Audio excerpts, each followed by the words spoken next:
Olá, pessoal, tudo bem? Bom, agora que nós já estudamos toda a parte referente à estrutura atômica, a gente precisa entender como que esses elétrons estão distribuídos dentro do átomo, considerando o modelo atômico de Bohr e também a teoria dos subníveis energéticos do modelo de Sommerfeld. E eu vou iniciar a aula de hoje com uma citação de Linus Pauling, que é a pessoa que desenvolveu o conceito de distribuição eletrônica. Ele disse que a melhor maneira de se ter uma boa ideia é ter várias boas ideias. Então, já que estamos falando de Linus Pauling, vamos falar sobre o diagrama de Pauling. O diagrama de Pauling, ele é a base da distribuição eletrônica. E o que é a distribuição eletrônica? Ela consiste na organização de todos os elétrons de um elemento distribuídos em níveis e subníveis, isso respeitando o modelo atômico de Bohr. O Linus Pauling, ele recebeu 2 prêmios Nobel, um em Química e um prêmio Nobel da Paz. E aqui a gente tem a representação do diagrama de Pauling, que faz uma divisão dos níveis que a gente tem no átomo, então as camadas que nós temos, camada K, que é a primeira camada, L, que é a segunda, e assim por diante, e divide esses níveis, esses 7 níveis, em subníveis de energia, que são os locais onde nós iremos distribuir os elétrons. Cada um desses subníveis é capaz de receber um número máximo de elétrons, o que, consequentemente, também vai conferir um número máximo de elétrons para os níveis, visto que os subníveis estão dentro dos níveis. Então, para o subnível S, nós temos no máximo 2 elétrons, subnível P, 6 elétrons, o D, 10 elétrons e o F, 14 elétrons.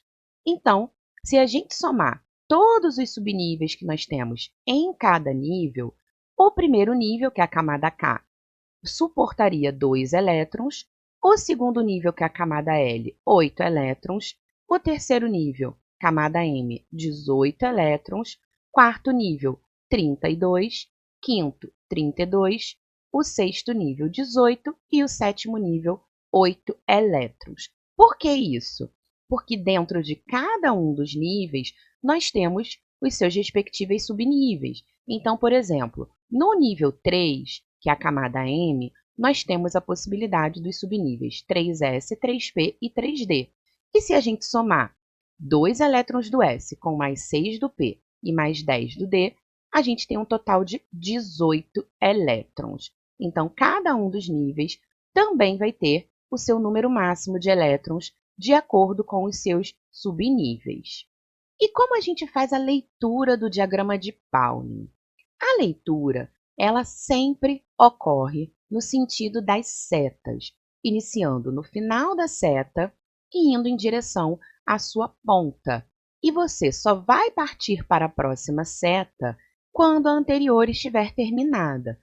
Sendo assim, a ordem de leitura do diagrama vai ficar 1s2, 2s2, 2p6, 3s2, 3p6, 4s2, 3d10, 4p6, 5s2, 4d10, 5p6, 6s2, 4f14, 5d10, 6p6, 7s2, 5f14, 6d10, 7p6, tá certo? E como a gente vai aplicar essa leitura do diagrama de Pauling? Bom, se a gente tiver um elemento químico, a gente sabe que o número atômico dele corresponde também à quantidade de elétrons que esse elemento possui, isso considerando que o nosso elemento está neutro.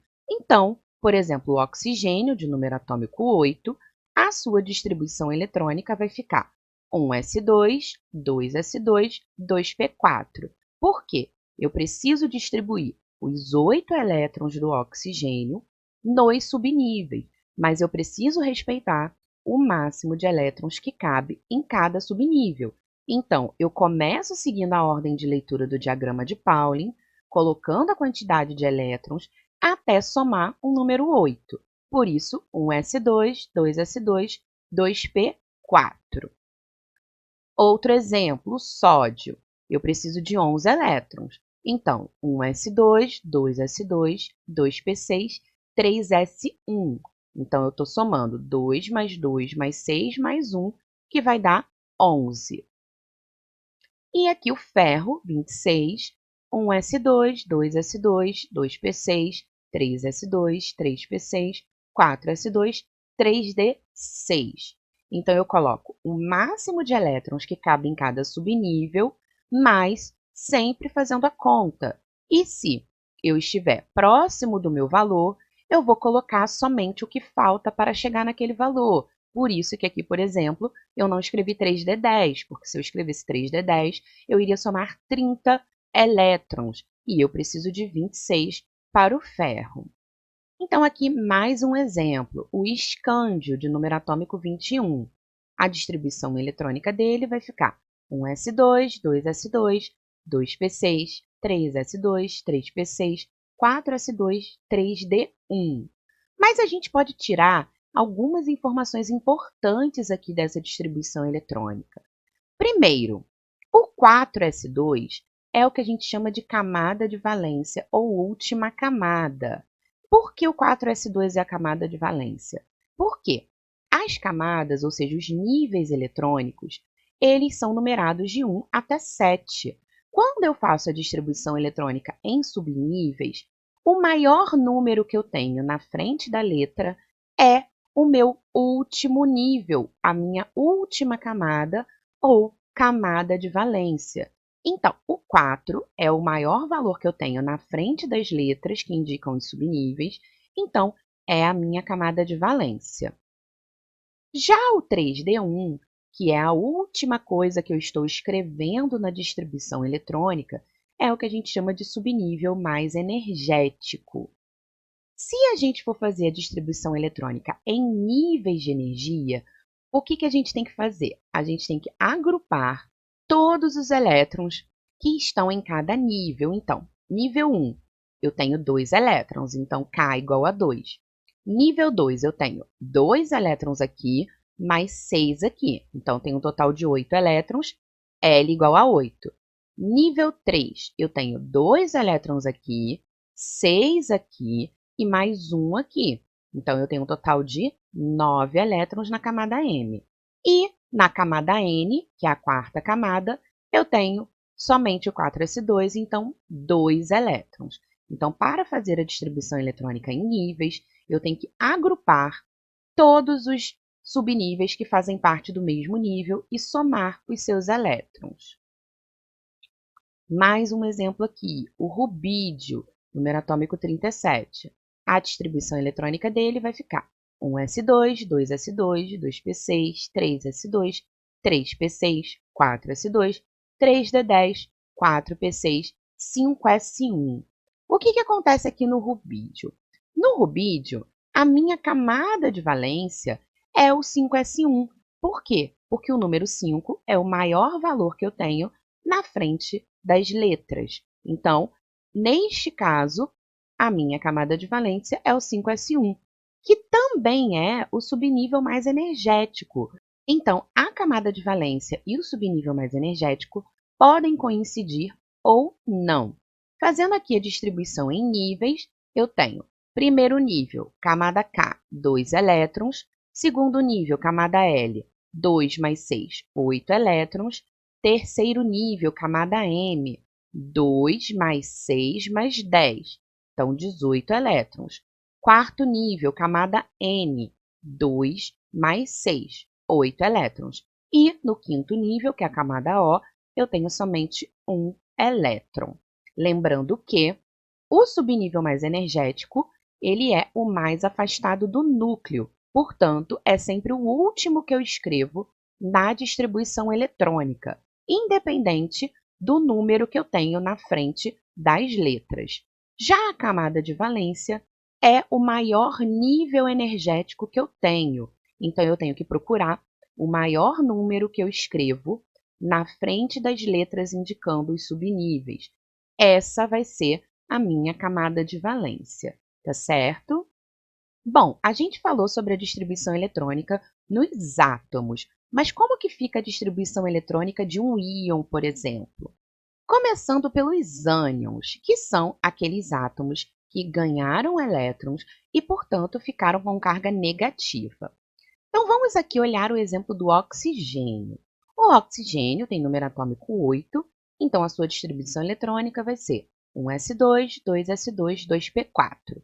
Porém, se a gente fizer esse oxigênio ganhar 2 elétrons, ele vai se transformar no ânion O2-. Então, ele vai ter 2 elétrons a mais. Portanto, a sua distribuição eletrônica passa a ser 1s2, 2s2, 2p6. Eu vou adicionar esses 2 elétrons na camada de valência, que é onde tem espaço. Então, se ele terminava em 2p4, adicionando 2 elétrons, ele passa a 2p6. Mais um exemplo aqui, o fósforo, número atômico 15. A sua distribuição eletrônica é 1s2, 2s2, 2p6, 3s2, 3p3. Se eu fizer o fósforo ganhar 3 elétrons, eu vou precisar adicionar esses 3 elétrons na camada de valência. Então, eu vou adicionar aqui no 3p3. Então, o fósforo 3- vai ficar com a distribuição eletrônica 1s2, 2s2, 2p6, 3s2, 3p6. Então, era p3, passou a p6. Já os cátions são aqueles átomos que perderam elétrons, portanto, ficaram positivos. Com os cátions, a gente tem que ter um pouquinho mais de atenção para fazer a distribuição eletrônica. Aqui no sódio, o número atômico dele é 11, então a sua distribuição eletrônica é 1s2, 2s2, 2p6, 3s1. Então, se eu fizer o sódio perder um elétron, eu vou precisar retirar esse elétron de onde? Da camada de valência. Então, este elétron que está aqui no 3s1, ele vai ser retirado. Então, a distribuição eletrônica do Na+, que é o sódio que perdeu um elétron, vai ficar somente 1s2, 2s2, 2p6. Então, ele perde o elétron da camada de valência. Outro exemplo, o ferro. A distribuição eletrônica do ferro é 1s2, 2s2, 2p6, 3s2, 3p6, 4s2, 3d6. E aqui a gente precisa tomar um cuidado. Por quê? Se eu quiser fazer com que o ferro perca 3 elétrons, eu não vou retirar esses 3 elétrons do 3d6. Por quê? A retirada e a adição de elétrons é sempre na camada de valência. E qual é a camada de valência do ferro? O 4s2. Porém, aqui na camada de valência do ferro, eu só tenho 2 elétrons e eu preciso que ele perca 3. Então, o que vai acontecer? Eu vou retirar 2 elétrons da camada de valência dele, ele vai perder o 4s2, mas eu ainda preciso retirar mais um. Aí sim eu vou tirar do 3d6. Então, a distribuição eletrônica do ferro 3+, vai ficar 1s2, 2s2, 2p6, 3s2, 3p6, 3d5. Então, repara que eu tirei 2 elétrons do 4s2, então o 4s2 morreu, e o terceiro elétron eu retirei do 3d6, porque eu não tinha mais como eu tirar elétron do 4s2, porque ele deixou de existir. A retirada de elétrons é sempre de fora para dentro. Por isso que eu começo retirando sempre da camada de valência, tá certo? Coloquei aqui um exercício para a gente poder praticar isso. Dê a distribuição eletrônica dos átomos e íons abaixo, indicando a camada de valência e o subnível mais energético. Então, começando aqui pela prata. A distribuição eletrônica da prata, de número atômico 47, vai ficar esta daqui. A prata termina em 4d9. Quem é a camada de valência da prata? O 5s2, porque é o maior número que eu tenho na frente das letras. Eu tenho 2 elétrons na camada de valência da prata. E quem é o subnível mais energético? O 4d9, tá certo? Letra B, Sb3+. O USB, que é o antimônio, possui número atômico 51. Então, a distribuição eletrônica dele vai ficar essa aqui. Eu ainda não retirei os 3 elétrons. Então, primeiro você faz a distribuição eletrônica normal do átomo. Então, essa aqui é a distribuição eletrônica do USB normal, ou seja, do USB sem essa carga 3+ aqui. E aí, eu vou retirar 3 elétrons dele. E eu vou retirar esses 3 elétrons de onde? Da camada de valência. A camada de valência do antimônio é a 5ª camada. Então, eu posso retirar aqui do 5p3, que vai deixar de existir porque ele só tem 3 elétrons. Se eu retirar 3, ele vai desaparecer.